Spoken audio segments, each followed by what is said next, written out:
Mr. Deputy Speaker, sir, as we look at the prevailing situation where there are visible frustration, lack of hope due to joblessness, and lack of secured future. Those things are very crucial.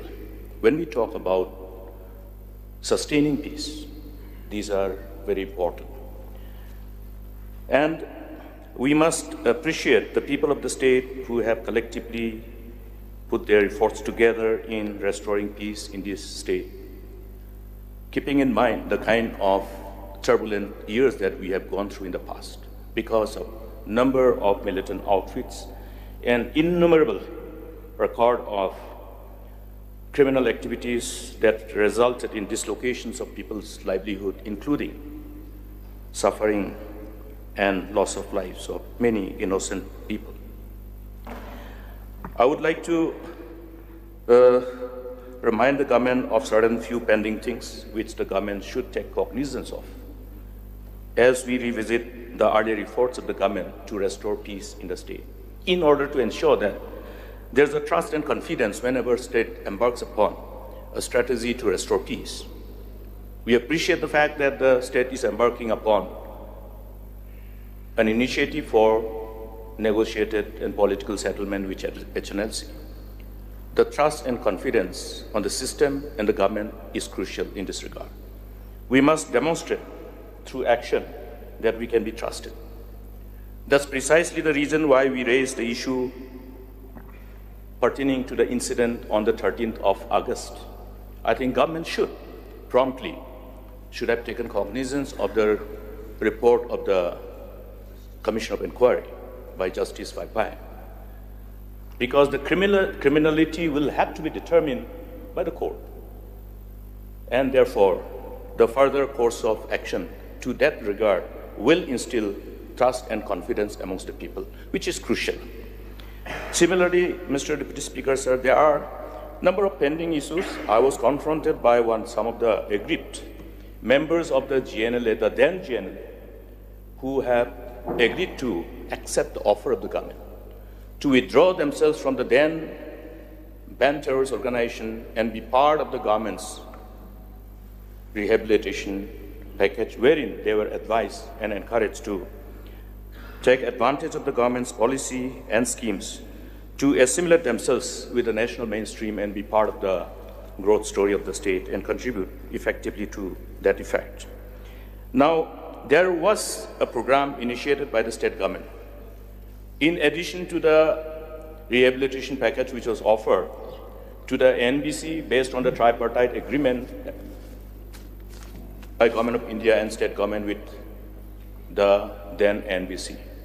But separate program was made by the state government in order to reach out to all those youth who were members of various militant outfits, including GNLA.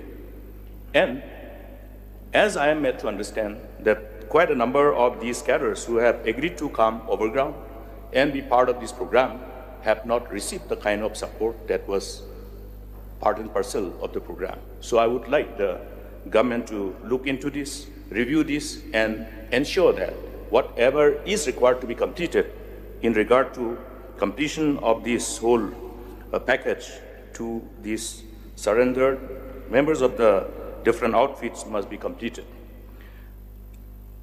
Another important aspect which always is perturbing the mind of the people is the question of delay in recruitment, which results in non-filling of huge vacancies across different establishments under the police organization. We are made to understand that the police organization as of today is really a victim of lack of manpower, or are being manned by quite substantial reduced manpower in the respective police stations and different establishments across the state. This is because the government has delayed in the whole recruitment system to complete the whole recruitment process, which amounts to not only creating a sense of lack of trust amongst the people, the job seekers, but also definitely deprive the job seekers. I would like to really express my sense of, I must say, disapproval to this attitude of the government, which has resulted in delaying the kind of opportunity that has been given to the job seekers in the police organization. We must remember one thing, that in the state of Meghalaya, the maximum spaces of job that is made available for the job seekers are in the police organization and in the education department. Both the departments have failed to fill up the vacancies for reasons best known to them. This is something which has resulted in the sense of deprivation amongst the people, resulting in frustration and anger, which doesn't augur well for the state.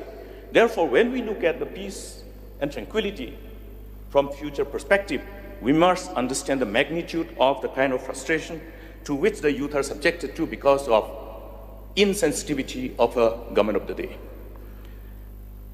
Mr. Deputy Speaker, sir, the issue of deterrence and therefore the self-regulation by the citizens is very important to ensure a sustained peace for the needed growth and development of the state. Now, when crucial organization which is responsible for investigation, charge-sitting, and therefore expeditious disposal of the cases by the judiciary, if this organization is crippled due to two things. One is non-filling up of vacancies. Another one is due to rampant transfer and posting of the officers for reasons best known to them. Why are the officers being transferred left and right? We must remember one thing, Mr. Deputy Speaker, sir, that the police officers are not only for maintenance of law and order on the ground zero. Police organization is also integral part of the whole administration of justice. The whole administration of justice, which is crucial. And the country has been always asking for expeditious disposal of the cases in order to instill trust and confidence in our system, to instill confidence, trust and confidence in the whole judiciary system. This is precisely the reason why all across the nation, all the states have embarked upon complete separation of judiciary from executive. We must recollect and be appreciative of the stand of our own government, because Meghalaya state was one amongst the few states who have expeditiously taken the responsibility of separation of judiciary from executive. Today, this whole process is still, I must say, not completed. The infrastructures are lying idle, not completed. And at the same time, the whole process of administration of justice is being adversely affected due to rampant transfer and posting of police officers. And I'm afraid even the courts may take cognizance of these and pull up the government one day. And in order to avoid that, I would like to ask the government to be more proactive and correct things in the right earnest. Mr. Deputy Speaker, another point I want to refer to is the Resident Safety and Security Act. Now, this act is a culmination of the collective resolve of the people of the state to ensure that there is a prevailing sense of safety and security amongst all people from all walks of life. Why has this mandate of the law been put in back burner? A piece of legislation where all the political parties have come together here in this August House. And a piece of legislation which must be taken cognizance of by many other states and emulated. I take pride in telling today in this August House, Mr. Deputy Speaker, sir, that once in the internal security meeting with the government of India and other states, we talked about this particular piece of legislation, which was an outcome of a very tightrope walking in order to ensure that we don't cross our legislative jurisdiction in as far as the constitutional provision is concerned. And embarking upon this kind of legislation definitely is a tough job. And many of the states agreed that this law must be replicated in a manner that is reflective of the objectives. Therefore, I would like to ask the government to ensure that this particular mandate of the law be taken advantage of. The whole safety and security under this act, various provisions are there. Honorable member from East Geelong was referring to this. The secured and safe Geelong city, the safety and security along the national highways, they are all meticulously incorporated in different sections of this act. And besides many other multiple areas where the attention of various authorities can be drawn for to ensure that they attend to those provisions of law. Mr. Deputy Speaker, sir, various contentious issues are very crucial.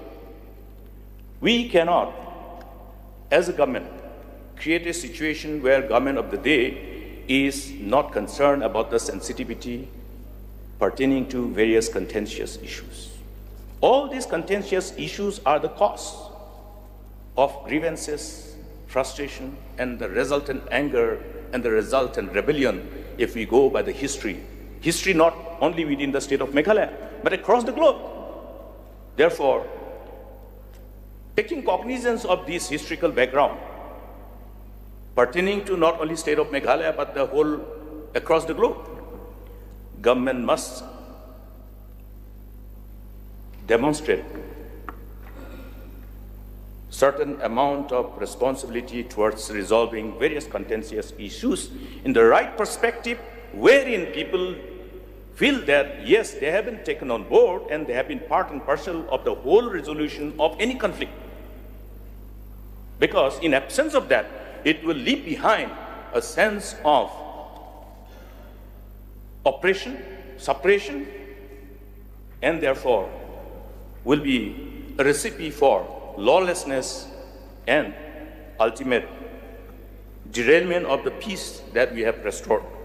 Therefore, Mr. Deputy Speaker, sir, I would like to urge upon the government in general and the Minister in charge, Home Police in particular, to take note of the points that we have raised with utmost sincerity to ensure that the state of Meghalaya is capable of ensuring a secured future for our people, the generation next. And there is no space for any Honorable forces you have only to 1 really minute. take advantage of the situation to derail the peace that we have achieved. With these few words, Mr. Deputy Speaker, sir, I complete my submission.